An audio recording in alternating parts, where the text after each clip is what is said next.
Salam əziz və dəyərli izləyicilərim. Ən çox gələn suallar haqqında video çəkirəm. Məryəm xanım, xərçəng xəstələrinə nə olar yemək, nə olmaz, nələr qəti qadağandır. Deyirsiniz ki, Məryəm xanım, siz onkoloq deyilsiniz axı, bunları hardan bilirsiniz? Amma mən düzdür, mənim təhsilim diyetoloq, nutrisioloqam, düzdür, ilk təhsilim müəlliməyəm, amma işləməmişəm. Diyetoloq, nutrisioloqam, həm də təhsilli. Amma onkoloji xəstələr haqqında ona görə mən bu qədər dərindən bilirəm ki, deməli, bacım və atam qulağınızdan uzaq, bizlərə demirəm, daşlara deyirəm, Allah heç kimə göstərməsin, cavan yaşlarında onkoloji xəstəlikdən rəhmətə gediblər. Deyərdim ki, həkimlərin də səhvi ucbatından, özlərinin də elədiyi səhvlər ucbatından, yəni həyat tərzindən, ona görə də məcbur olub mən illərimi vermişəm bu onkoloji xəstəliklər haqqında araşdırma aparmışam və mən nəyi burada deyirəmsə altından imzamı çəkirəm. Heç bir onkoloq, heç bir professor deyə bilməz ki, Məryəm xanım sizi səhv yönləndirir, səhv danışır, heç kim deyə bilməz bunu. Çünki illərlə gecə-gündüz hamı yatanda mən onkoloq professorlarının, bilim insanlarının, alimlərinin hansı ki kitablar yazıblar, professorlar, onların kitablarını oxumuşam, onların leksiyalarına saatlarla qulaq asmışam, heç bir cümləsini də ötürmədən. Və indi ona görə də bu qədər dərinliklərini bilirəm. Bilirəm də ki, qulağınıza çoxunuzun çatmış olar ki, sayı hesab olmayan maşallahlar olsun. Mən kiməm ki, mənim sayəmdə yox. Əvvəl Allah, sonra mənim dediyim bəzi vasitələr var ki, necə həyat tərzi sürməlidirlər. Onları əməl etməklə sağlıqlarına qovuşublar. O cümlədən də xərçəng xəstələri. Yenə də deyirəm, mən heç kiməm, əvvəl Allah və təsdiqlənmiş bir şeyləri mən onlara deyirəm. İnşallah Azərbaycana gələndə hal-hazırda Rusiyadayım. Çox az bir müddətdə Azərbaycana gələcəm, çünki verilişlərə dəvət almışam yenə də. Həm kitabımı çıxartmalıyam, həm də orada canlı-canlı bəzi o sağalan xərçəng xəstələrinin səslərini səhifələrimdə paylaşmışam, YouTube və TikTok səhifəmdə. Amma canlı-canlı çəkmək, onlardan yəni müsahibə almaq başqa bir şeydir. Onu da inşallah bu dəfə indi az bir müddətdə Azərbaycana gəlib edəcəm, görəcəksiniz. Mənim əzizlərim, deməli, bütün araşdırmalarımdan ortaya bir şey çıxır ki, ən əsas xərçəng xəstəliyində ən əsas bir səbəb var ki, bunu mənə yazan yüzlərlə, minlərlə xərçəng xəstələrindən sual vermişəm ki, nədən oldu sizdə? Deyirlər, düzgün həyat tərzi sürməmişəm, ən birincisi stres keçirtmişəm və nədir, şirniyyata çox meyilli olmuşam, qızartma, bozartma yemişəm, fast food yemişəm. Bəli, deyirsiniz ki, Məryəm xanım, dünyanın yarıdan çoxu fast food yeyir, nə bilim nə, bəli. Baxın, fast food bu suallar da çox gəlir hakim. Niyə bəs bomjlar, məsələn, Ruslarda bomjlar var ki, çöldə yatırlar, zibilliyi eşib yeyirlər, ziyansız şeylər, amma Məryəm xanım, onlar xərçəng xəstəliyinə tutulmurlar. Bəli, çox doğru sualdır. Deyim sizə ki, baxın, onlar həyat tərzi, onların belədir ki, onlar dünya onların umurlarında deyil. Onlar doğmalarını fikirləşmirlər. Onlar üçün əziz olan adam öləndə belə onlar vecdlərini almırlar, bilmirlər həyatdan. Yəni, tamamilə stres deyilən, nervi deyilən bir şey yoxdur. Mənim əzizlərim, bütün xəstəliklərin başlanğıcı stres və nervidəndir. İnanın mənə, güvənin mənə. Yenə də deyirəm, təkrar edirəm ki, heç bir həkim bunu, nə deyirlər ona Azərbaycan dilində, atqaz, atritsat, heç bir həkim bunu əksini deyə bilməz, mənim əzizlərim.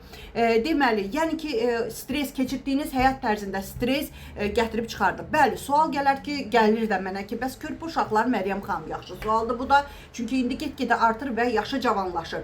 Körpə uşaqların ana bətnində ananın keçirdiyi həyat tərzi, ananın keçirdiyi stres uşaqlara verir. Yəni uşaqlarda sonradan və yaxud anadan olan kimi o qədər uşaqları körpə 6 aylıq olan analar yazır ki, uşağımda xərçəng var, Allah hamıdan uzaq eləsin, Allah cəmi xəstələrə şəfa versin.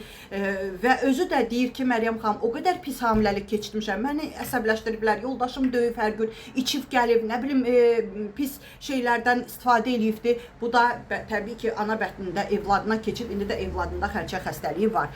Yəni ki, həqiqətən də bu insanın yaşadığı həyat tərzi sağlığınıza vurur. Yəni doğrudan da əhəmiyyət daşıyır. Çalışdıqca stresdən uzaq olmalısınız. Çalışdıqca deməli ən çox şirniyyatdan uzaq olmalısınız. Bəli, bu çox bir sporlu bir söhbətdir. Yəni ki, 10% kimsə deyə bilər həkimlərdən 10%.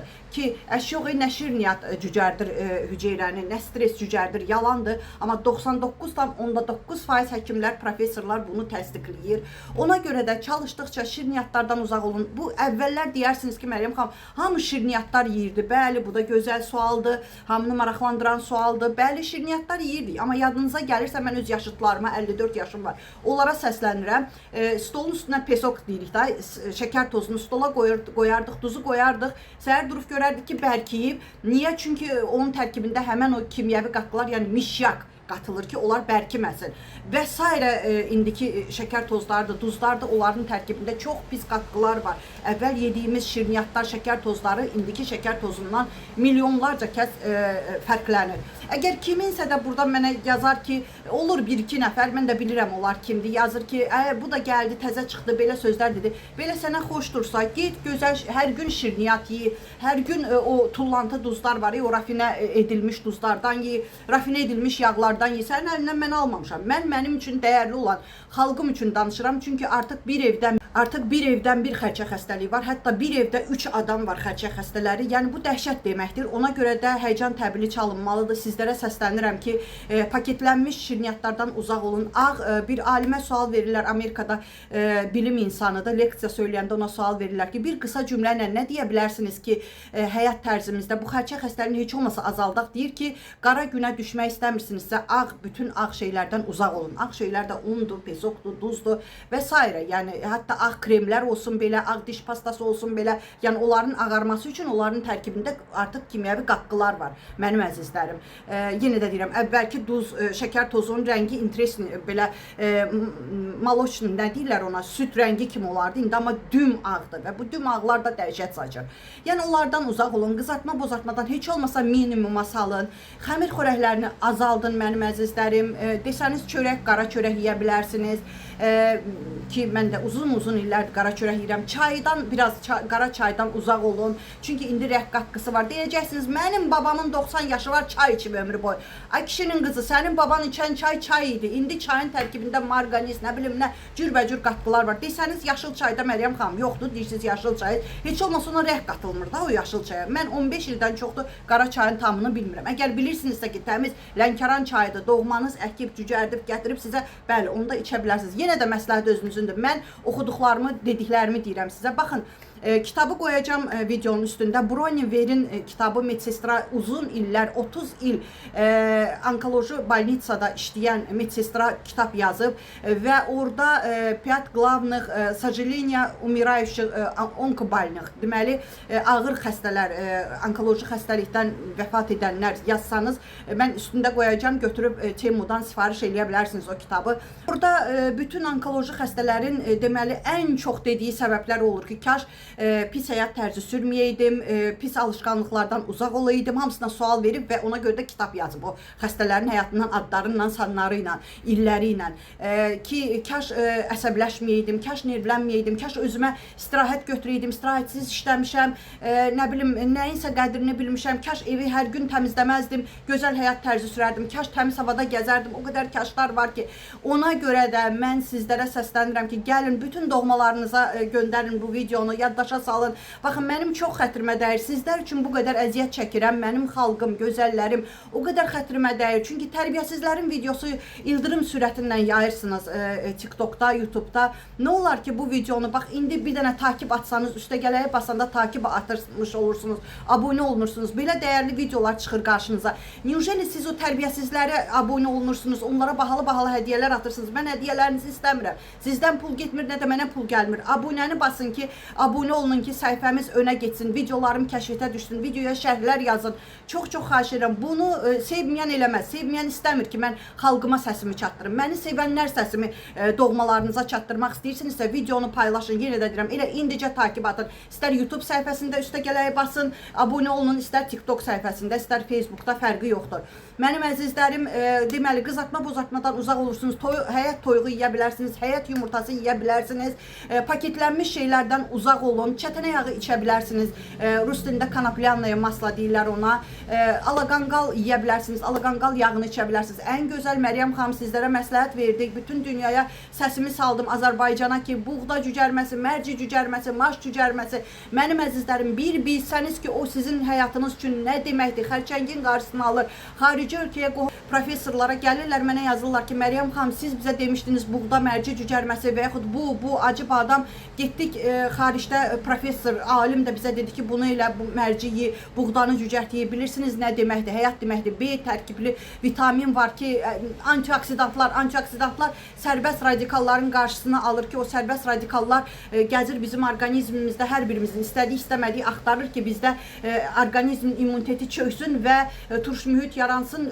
Həmən anda atakada belə deyək, hücum çəkir, sağlam hüceyrələrimizi onları məhv edir. Amma siz antioksidantlarla zəngin qidalananda həmən o sərbəst radikalların qarşısını alırsınız. Antioksidantlar da yaşıl çaydadır, buğda mərci cücərmələrindədir, çətənə yağındadır, cürbəcür, göy-göyərtilərdədir, tərəvəzlərdədir, təbii ki, dərmansızlardan gedir söhbət və s. və ilaxıra baxıb mənim videolarımdan çox şeylər götürə bilərsiniz. Yəni, bunlara çox xahiş edirəm, əməl eləyin. Ən əsası, axşamları aclıq eləyin. Çalışdıqca 6-dan sonra səhər ona qədər heç nə yeyib içməyin. Bu dərman atan şəkəri qəflətən, təzyiqi qəflətən düşənlərə aid deyil. Çünki onlar özlərini pis hiss eləyə bilər. Hərə öz orqanizmini özü tanıyır. Yəni, aclıq etsəniz, xəstə hüceyrələr yemək gözləyir, gəlməyəndə özlərini məhv edir. Yəni, bunların hamısının elmi sübutları var. Mənim fantaziyalarım deyil. İllərimi verib oxumuşam. Yaza bilərsiniz internetdə autofagiya nə deməkdir? Heç olmasa kitab oxumursunuz, internetdən açın, oxuyun, görün nə deməkdir. Yəni, sizə canım yandığı üçün mən bunları sizlərə məsləhət bildim. Düzdür, şirniyyat da yeyilməlidir. Hər şeydən birazca yemək olar. Heç olmasa azaldın. Heç olmasa ad günlərində, toylarda belə yiyin. Təbii ki, mən də yeyirəm. Heç olmasa stresdən uzaq olun. Doğmalarınızı sevirsinizsə, onları stresdən uzaq eləyin. Və ən əsası xərçəng xəstələri öz ruh düşkünlüyü yaranmasın xərçəng xəstələrində. İnanın ki, bütün orqanlarınız özünü bərpa eləyə bilər. Yetər ki, bunu siz özünüz istəyəsiniz. Mənim əzizlərim, çox danışardım, amma ki, video çox uzanır. Həm TikToka yükləyə bilmirəm, həm də nədir, bəziləri, bir-iki nəfər olur ki, gəlir burada məhzəbsiz insanlardır, məni əsəbləşdirir, sağ ol yazmaqdansa, əziyyətimə dəyər verməkdənsə deyir, buna çox danışır. Nə qədər o məhzəbsiz insanlar nervlənsələr də, məni sevməsələr də, mən səsimi bacardıqca xalqıma çatdıracağam. Çünki sevinirəm ki, artıq çox evlərdə buğda mərci cücərilir, artıq çox evlərdə bəzi şeyləri minimuma çatdırıblar. Piyada gəzməlisiniz. Bax, mütləq bu evdə sizin hərəkətinizə aid deyil, təmiz havada mütləq gəzməlisiniz. 1000 addımdan başlamalısınız ən azı. Çox xahiş edirəm hər birinizdə. Qaçmaq yox, piyada gəzmək. Mənim əzizlərim, bir-birinizi sevin, bir-birinizə gec olmamış sevməyinizi deyin. Əsəbləşdirməyin, kin saxlamayın. Kin saxlamaq bunun da elmi sübutu var. Birbaşa mədə altı vəzninizi çöktürür. Ona görə də xərçəngə yoluxursunuz. Ona görə də hirsləndinizmi, həmən adama sözünüzü deyin. İçinizdə danışmayın ki, bircə vaxtı gəliydi. Mən filan kəsə bu sözümü, ürəyimi boşaldıydım. Eləməyin. Siz ona ürəyinizi boşaldana qədər sizin orqanlarınız artıq çökür. Və özünüzü qoruyun mənim əzizlərim. Şükürlərinizi o qədər bol eləyin. Şükürlər özü də çox böyük bir neymətdir. Onu da Allah hər adama qismət eləmir. Bol-bol şükürlərinizi eləyin ki, Allah şükürlərinizi artırsın. Şikayətlərinizi azaldın ki, şikayətlərinizi azaltsın Allahımız. Sağ olun, var olun.